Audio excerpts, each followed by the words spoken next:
Kami dari kelompok mini riset rekayasa ide dan proyek analisis UMKM Desa Bunga Bunut.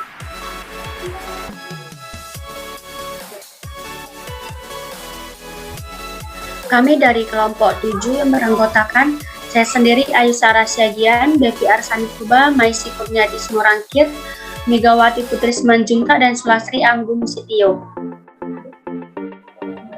Pengertian SIAPI akan dibawakan oleh teman saya, Saudari Devi. Kepada Saudari Devi, saya persilahkan. Terima kasih kepada moderator. Di sini saya akan menyampaikan materi mengenai apa itu pengertian dari SIAPIK. Aplikasi SIAPIK adalah aplikasi akuntansi sederhana yang didesain oleh Bank Indonesia untuk para pelaku UMKM agar dapat dengan mudah membuat laporan keuangan secara sederhana, baik melalui handphone maupun melalui komputer. Adapun manfaat SIAPIK adalah menyusun laporan keuangan dengan mudah dan sebagai bahan pengajuan kredit atau pembiayaan kepada perbankan. Penggunaan SIAPIK meliputi perorangan, badan usaha bukan badan hukum diantaranya seperti pertanian, jasa, perdagangan, manufaktur, perikanan tangkap, perikanan budidaya, dan peternakan.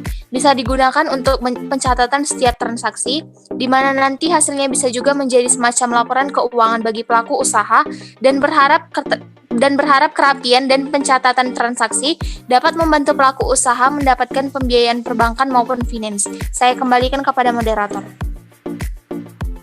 Baik, terima kasih kepada Saudari Devi. Berikutnya adalah keunggulan SIAPIK. Keunggulan SIAPIK akan saya sendiri bacakan. Keunggulan SIAPIK. Salah satu keunggulan aplikasi SIAPIK adalah model penginputannya single entry, sehingga tidak perlu pemahaman mengenai akuntansi. Siapapun bisa melakukannya. SIAPIK diharapkan memberi efek positif bagi aktivitas bisnis para pelaku usaha, sebab mereka bisa membuat melalui ponsel Android dengan mudah. Sistem aplikasi dapat digunakan oleh semua pengusaha UMKM dengan mengunduh program tersebut secara gratis melalui ponsel Android di Google ataupun Play Store. Kekurangan SIAPIK. Jika menggunakan aplikasi SIAPIK melalui handphone, kelemahannya yaitu akumulasi penyusutannya tidak sama pada setiap pengerjaannya. Berikut adalah profil UMKM yang akan dibawakan oleh teman saya, Saudari Maisi. Kepada Maisi, saya persilakan. Baik, di sini saya akan menjelaskan profil dari UMKM. Di sini ada Toko Bunga Bunut, adalah salah satu usaha mikro yang bergerak dalam bidang florist dengan melayani jasa merangkai bunga dan menjual bunga asli. Usaha ini didirikan oleh Ibu M. Pasaribu yang sudah berdiri sejak tahun 2010 hingga sampai sekarang ini. Alamatnya di Jalan Bunut seberang Kisaran, buka pada hari Senin sampai Minggu jam 8 pagi sampai jam 17 sore. Kemudian omset sehari didapatkan Rp350.000 sampai dengan Rp450.000 per hari. Kemudian memiliki 1 karyawan. Di sini juga ada kelebihan dari usaha mikro Toko Bunga Bunut. Yang pertama di sini ada lokasinya strategis, yang kedua harganya relatif murah dan terjangkau, dan yang ketiga produknya bervariatif. Kemudian dari kelemahan usaha mikro ini tidak ada promosi produk. Promosi merupakan salah satu variabel bauran pemasaran yang digunakan oleh perusahaan untuk mengadakan komunikasi dengan pasarnya, karena dengan adanya promosi konsumen akan mengetahui keberadaan produk. Kemudian kelemahan yang kedua itu tidak membuat laporan keuangan. Dengan adanya laporan keuangan, pelaku UMKM menjadi tahu uang digunakan untuk apa saja hingga kebijakan agar uang tersebut bertambah. Namun sayangnya hingga saat ini masih banyak para pelaku usaha kecil atau UKM yang mengabaikan laporan keuangan. Alhasil, keuangan tidak terkontrol dengan baik, uang pun bisa habis begitu saja, yang pada akhirnya uang UKM tidak bisa mengembangkan UKM-nya lagi, kemudian terjadilah bangkrut.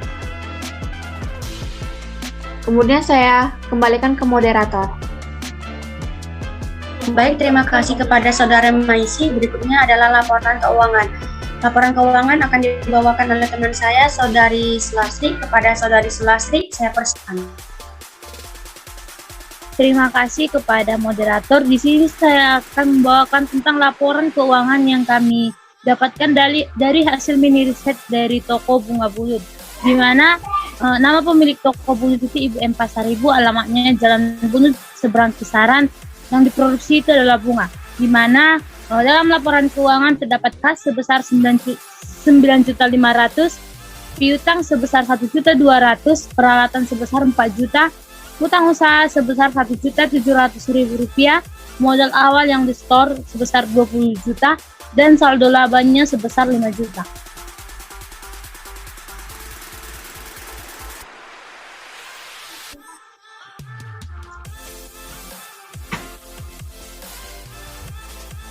Nah, setelah kami mendapat laporan keuangan yang dari toko Bunga Bulut, kami melakukan pengerjaan untuk melihat laporan posisi keuangan dari toko Bunga Bulut ini dengan pengerjaan menggunakan Siapik. Setelah kami mengikuti langkah-langkah atau prosedur yang terdapat pada aplikasi Siapik dengan memasukkan data-data dari laporan keuangan dari toko Bunut, kami mendapat laporan posisi keuangan pada bulan Agustus itu. Jumlah asetnya sebesar 14.700.000 rupiah, jumlah kewajiban modal dan saldo laba itu sebesar 26.700.000 rupiah, di mana total asetnya itu 14.700.000 rupiah, yang terdiri dari kas sebesar 9.500.000 rupiah, piutang usaha sebesar 1.200.000, aset tetap sebesar 4 juta rupiah, dan kewajiban sebesar 1.700.000 itu yaitu utang usaha. Dan terdapat modal dan laba usaha sebesar 25 juta rupiah, di mana modalnya sebesar 20 juta dan saldo labanya sebesar 5 juta. Sekian, saya kembalikan kepada moderator. Baik, terima kasih kepada Saudari Silastri. Berikutnya ada kendala yang akan dibawakan oleh teman saya Megawati kepada Saudari Megawati. Saya persilakan. Baik, terima kasih kepada moderator. Nah, di sini saya akan menyebutkan kendalanya. Yang pertama pesaing, yang kedua masa pandemi. Nah, ada kendala dan ada juga solusinya. Yang pertama solusinya aktif dalam promosi produk. Melakukan promosi melalui media online seperti media komunikasi atau disebut dengan line WhatsApp, dan media sosial lainnya seperti Instagram, Facebook, dan TikTok. Perkembangan teknologi yang begitu pesat membuat media online sebagai media promosi yang baik. Menggunakan teknik pemasaran word of mouth, yaitu dengan memberikan produk terbaik kepada pelanggan dan pelayanan yang cepat dan ramah, sehingga pelanggan puas dengan toko Bunga Bulut sehingga dapat mempromosikan kepada orang lain melalui media online. Nah, yang kedua membuat laporan keuangan sederhana, yaitu membuat laporan keuangan pada sektor UMKM sangat penting karena bisa mengontrol biaya operasional bisnis hingga mengetahui laba rugi usahanya. Selanjutnya, ada e-commerce. Di situasi rentan seperti ini, usaha pemasaran dan komunikasi berperan penting untuk mempertahankan kestabilan bisnis. Untuk menanggapi pandemi COVID-19, bisnis dapat menyampaikan apa saja usaha yang dilakukan untuk para konsumen dan masyarakat pada saat krisis terjadi.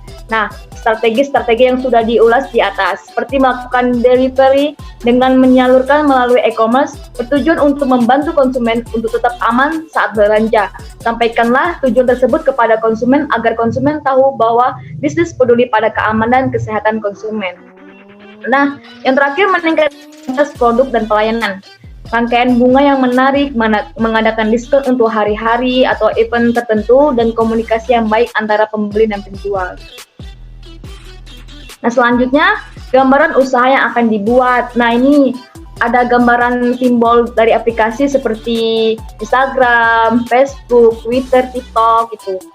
Promosi yang untuk mencari promosi yang menarik. Selanjutnya terjunlah ke e-commerce. Memperluaskan jangkauan jalan konsumen dengan pasar yang luas, mendapatkan review dari konsumen sehingga bisa menjadi bisnis yang lebih baik lagi. Nah, ada berbagai aplikasi seperti Lazada, Shopee, Blibli, dan Tokopedia. Selanjutnya, ini adalah foto dokumentasi kami, yaitu dari toko Bunga Bulut. Terima kasih, saya kembalikan kepada moderator. Baik, terima kasih kepada Saudari Megawati. Demikianlah hasil presentasi kami atau diskusi kami mengenai mini riset, rekayasa ide, dan proyek mengenai toko Bunga Bulut. Sekian dan terima kasih.